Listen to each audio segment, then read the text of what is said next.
What up, y'all? Appreciate you showing up, hanging out, listening to my dumb ass. Like and subscribe. So, have you noticed the temperature in the room lately? You know? This whole everything that's happening right now, it's really interesting and it's really good. Xbox fans should be hyped, should be on the up and up, you know, the upside basically. PlayStation fans should be worried, concerned, scared, if you will, because that's what they are.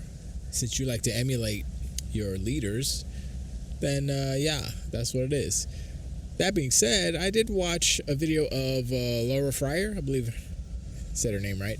She used to work at Xbox back in the day, OG Xbox. She was the original part of the original team that created it. And she's always very critical of Microsoft. She doesn't particularly like Microsoft as a whole, Windows in particular, because if you know the history of Xbox and Windows thought they were the shite. They thought they thought they poop didn't stink.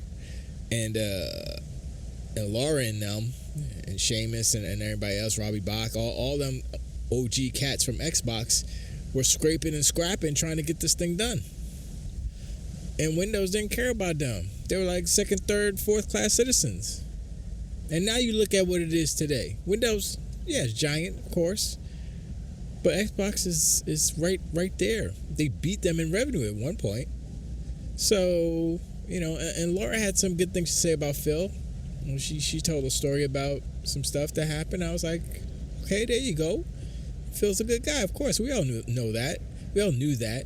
And I think the main thing that happened, like, Phil's a good guy. Phil, we're not going to take anything away from Phil Spencer. He did miracle work over at Xbox. He saved Xbox. Everybody saying blah, blah, blah. I listened to this one dude that was on Dirt and Sean's show yesterday. I forgot what his name was, but he was like, Phil was bad. He did this, that, da. I mean, but he didn't hate Phil per se, but he was just kind of pointing out all the negatives. And it was mostly negative, but at the same time, he acknowledged his accomplishments. And I would say the worst thing that Phil did, there's a couple of things he did that were bad, that he should not have done. And it leads into perception. It leads into narratives. It leads into these things that these companies need to be aware of. And Phil didn't care about that. Phil was like, I'm a gamer. I want to keep video games alive no matter what. And that's admirable, but at the same time, it doesn't help Microsoft. It doesn't help Xbox particularly. It helps the industry, but everybody else is reaping the benefits of all these fruits. And Microsoft, their tree is barren. You know what I'm saying? So what Phil did was he said that, paraphrasing of course, but he said they won't compete. We're not going to out console PlayStation basically, because of the whole comment of we lost the one generation that, you know, that was the most important generation, blah blah blah. That was PS4 and Xbox One generation. And by saying those things, I mean, what he said was not untrue. It was true what he said. But by saying those things, you're admitting defeat. You're admitting, I don't know, weakness in some people's eyes. And it's not a good look. It's not, you know, perception-wise, people hear that and say, oh, they're giving up. Oh, that's why all these narratives exist now, because of what he said then. And while it was true and he's being matter of fact, it's not helpful. You don't say those things. You don't show your enemy your weakness and then just basically announce it to the world how weak and how you lost. You admitted defeat and everybody heard it. And I mean, honestly, it wasn't, I mean, they lost that generation, but it was like, it's not like the end all be all, because we know how this industry works. Atari 2600 was number one at one point. Where they at now? Where are they at now? Exactly. You know, NES, I mean, Nintendo, they still here, but they ebb and flow too, because the Wii U was hot trash. Wii U was the worst console no, that's a lie. The Virtual Boy was the worst console they ever put out. Wii U second. So Nintendo's not impervious to failure. PlayStation, PS3 was the worst console. Worst one of their consoles. Let's just say that. And it was. I'm not gonna say it was poorly designed, but it was poorly designed. Based off of what the devs needed, what they wanted, what they were used to, and Xbox thrived in that environment because they basically just made a PC. You realize the OG Xbox and the 360 were both closer to PCs than anything else past that. But I always go back to this, and it's not really a relevant point right now, but I think I'm going to do a video about it just to kind of prove a point. But once again, it is about perception, not about facts. So, and there's some nuance in there. But, I had this discussion with, this back and forth, I would say, with Paris about I guess it was a ROG Ally being a console, being a PC, is a handheld PC, blah, blah, blah, right? And, like I said, we went over this. I said, why can't it be both, blah, blah, blah, right? Now, that argument stands. It still stands. Both sides are right. It's a PC when it's in Windows mode. It's a console when it's in console mode. What is it actually? I would say the ROG Ally, the one that I have, and the X, they're consoles. Does it have a keyboard that pops out? You go click it, does it have a mouse? No, those are computer things, right? I'm just saying. The OS behind it is not what makes it a console per se, because I had the argument with myself and no one else, but PS2 had Windows 98, I believe it was running on 95, 102 running on it. So does that make the PS2 a computer, or is it a console? And so that goes into Helix. Helix is a console because that's what Asha, the CEO of Xbox, that's what they're gonna say at GDC. That's what Wizardbeard is gonna say at GDC. Somebody called him that. Who called Jason Ronald Wizardbeard? I forgot who it was, but it was hilarious. But it's a console that can play PC games. Now, the thing that people are having a hard time with, they're having difficulty with, is because we have been indoctrinated, for lack of a better term, into believing that consoles are not PCs. Consoles are consoles and computers are computers. And I've heard someone say this. I don't remember who it was either. I think it might have been Kasante, or maybe it was Everborn Saga. It might be Everborn Saga. He said, consoles are PCs. You go inside it. No. It was one of I think it was one of Rocket with a Chat call-ins. But he said, yeah, there's a chip, there's a motherboard, there's SSDs now. It's all the components of a computer, and they literally use the same computer chips, CPUs, in computers that they do in consoles.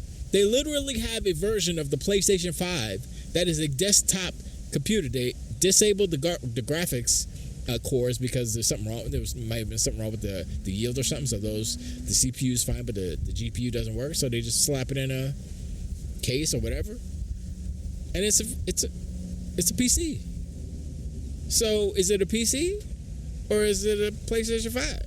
Is it a PC because it's in a PC case, and it's a PlayStation 5 because it's in plastic shell that has the GPUs enabled? Like I said, this is semantics. This is going forever and ever, and anyone can win that argument. No one can win it. It's a bunch of stuff, right? But at the end of the day, I would say the company that's making the product has the right to call it what it is. What are you making? We're making a console. Then everybody like, no, it's not a console. Oh, well, I mean, that's what we're calling it. I mean, you can call it a horse if you want to. Still, it's a console. It's going to play console games. In addition to being just a console, what it's not though, it's like console plus. What should they call it? Console plus? I don't know. because it does more than just a regular console. It's gonna do more than the PlayStation 6. Just on basic features, it's gonna do more than the PlayStation 6. I'm not even talking about power. I'm just talking about you could play more games out the gate on the new Xbox Helix, the Helix box, the Heli Xbox, the Heli Xbox. You could play more games on that out the gate, out the jump, right away than you can on PlayStation 6. So there will always be more games available on the Helix than the PlayStation 6. And it's more powerful than Ponies and Dr. Unicorns. What are they going to say? Oh, but it's more expensive. Nobody's going to buy that. It's too expensive, blah, blah, blah. I'm like, listen, we got like a year and a half.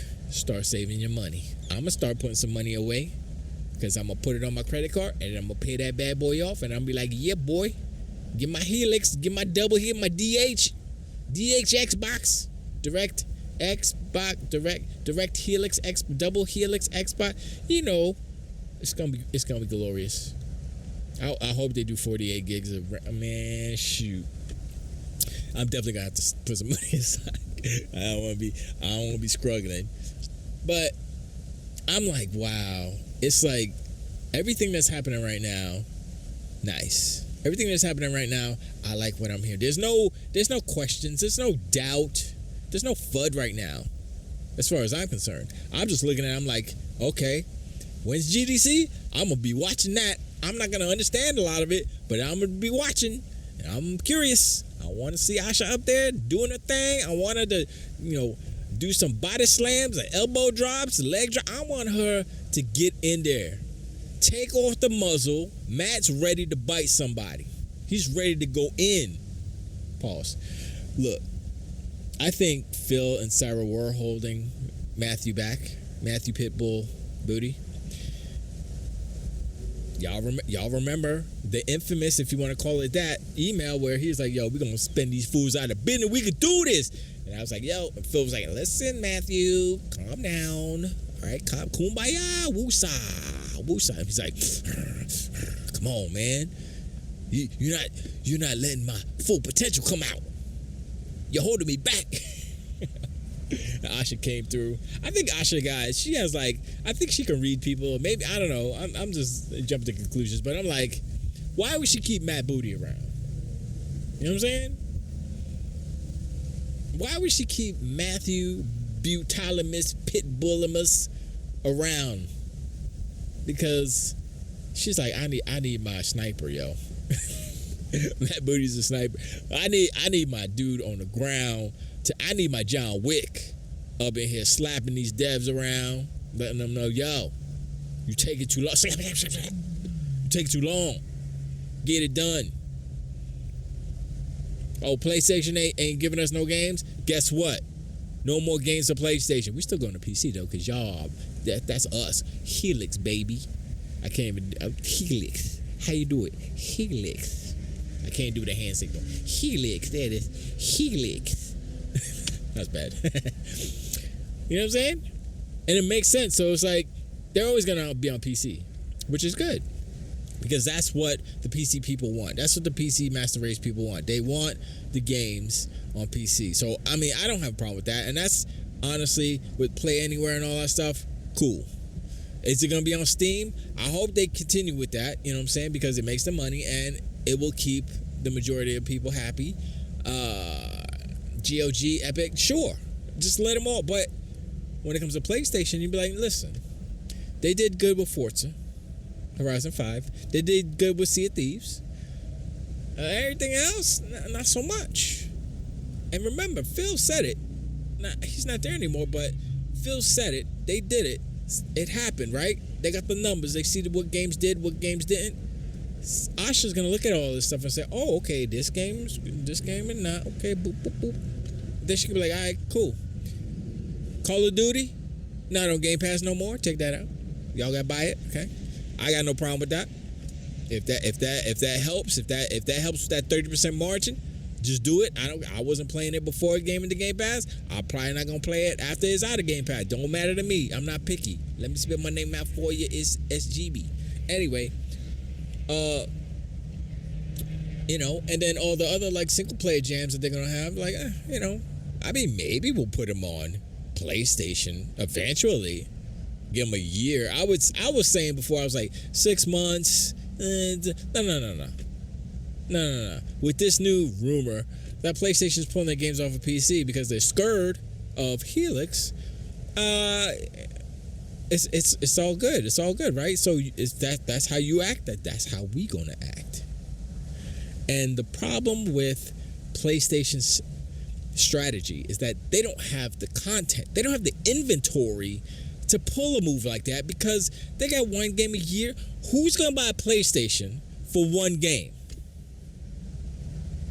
All the people who are going to buy a PlayStation for Spider-Man, Marvel game, they already have a PlayStation.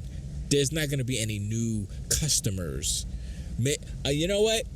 I take that back. There may be some new customers that are on PlayStation 4, and I think that's the move. I think that's what PlayStation's ultimate move is try to move the rest of their, 40 million, 50 million people who are still playing on PlayStation 4 over, because they were begging on their freaking dashboard. It's like, please buy a PlayStation, because that's what they were.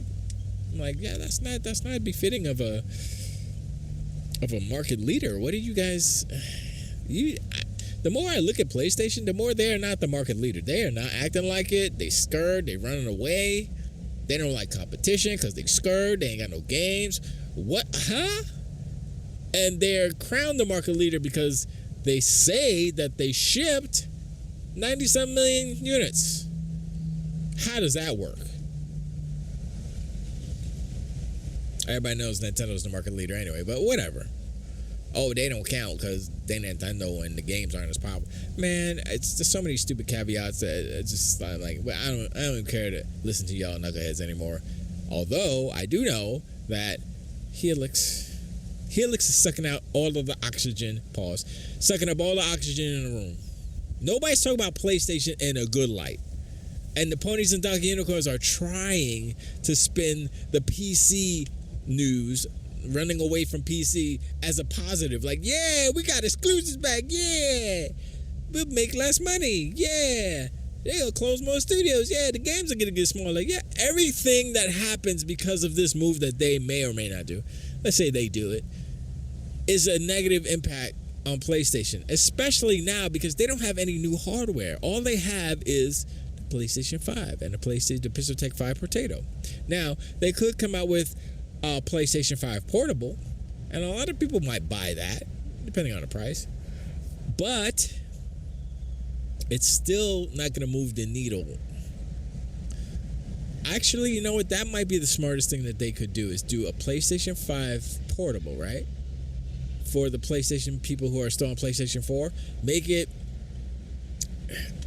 I don't know how they can make it cheaper than the cheapest PlayStation 5. I don't think they can, because there's literally more stuff in it. I mean, you still got power, you got battery, power management, screen, that's extra stuff. And then all the DualSense stuff in there, yeah, it makes it very expensive. That's going to be an expensive little box. I say it'd probably be $5.99 for that thing, I would say. But anyway, sorry for the tangent, but I'm just saying, look, Helix is hype. Helix got everybody hyped.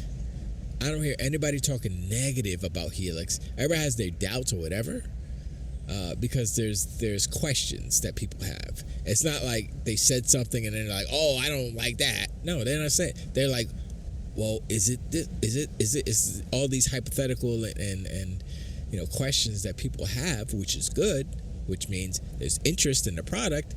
And GDC's coming up. Jay Ronald's gonna come through. A Sharma's gonna come through. And Booty's gonna come through. And we're just gonna get some information. And we're just talking about horror. We're not even talking about the games that are gonna be like Fable, Forza Horizon 6. Man, we got so many games coming. And we got hype, Helix hype too. Come on, son. and PlayStation over here running scared, got no games. Man, oh man, yeah, these donkey unicorns they thirsty, they starving, and they're scared now. Doesn't look good for them. But I appreciate you hanging out, show up, listen to my ass, like and subscribe. Let me know in the comments below what you think about the Helix hype. You think this GDC is gonna be enlightening? I'm definitely curious about how they're gonna posit these things. The plan is not the plan. The plan is the plan until it's not the plan. I like that. I like that attitude. Because it's last thing. It's the difference between Asha's managerial style, just as far as her verbiages, and Phil. Phil always seemed to be apologetic. You know, he always seemed to be like, "Oh, we're sorry, fans," or "No, we're trying to be nice," and blah blah blah. Right? So Asha is like, I keep trying to want to call her Sasha. Asha is like, this is how it is. Boom. The plan is the plan until it's not the plan. Period. End of discussion. I like her. Like I said, I saw her talk before. She gets paid the big bucks for a reason. She is intelligent, to say the least. That's an understatement. You do not doubt the power of her brain, because, like I said, she passed me before she got out of high school, and that's not saying much. Come on, son. I'm not that smart. But yeah, man, I'm thoroughly impressed. And honestly, I'm gonna be real. It feels like Asha is, I mean, she's intelligent, yeah, she knows how to market, she knows what she's doing. She seems like a better fit to Matt Booty and Jason Ronald and Craig Duncan. Although I don't know Craig Duncan that much, but she seems like a better fit for the organization all around when you're thinking about what Xbox was, what it is, and what it needs to be in the console competitive environment, you know, basically mainly against PlayStation, right? And so I'm like, okay, we getting back to the actual war. We're getting back to the actual battle right now, because before, oh, console war's over, Xbox gave up, once again, because of what Phil said. And, you know, that sentiment proliferated through the zeitgeist or whatever, and that's what's happening. And all these kids and all these people who are casuals that don't know anything, I heard that Xbox was dead. I heard they're going to not make no consoles. I heard, you know, all these kind of rumors and stuff that are popping around because of that those two initial statements that he said, and how it proliferated and how it spread, telephone style, you know what I'm saying? But Asha right now, she's shutting down all that stuff. She's just like boom, boom, boom. I don't hear anybody out there talking about anything that she has said and trying to, and getting getting a W on that. I'm talking about donkey unicorns and ponies, obviously. But I don't hear anybody quoting her and say, "Oh my God, look what she said. Oh my God, Xbox is done because of what Asha said." Nope, it's not happening. Cause she put her words together and she's like, slap slap. Who's next? Beep boop, beep boop. Let's go. Anyway, I appreciate, and I'll talk to y'all on the next one. Till the wait.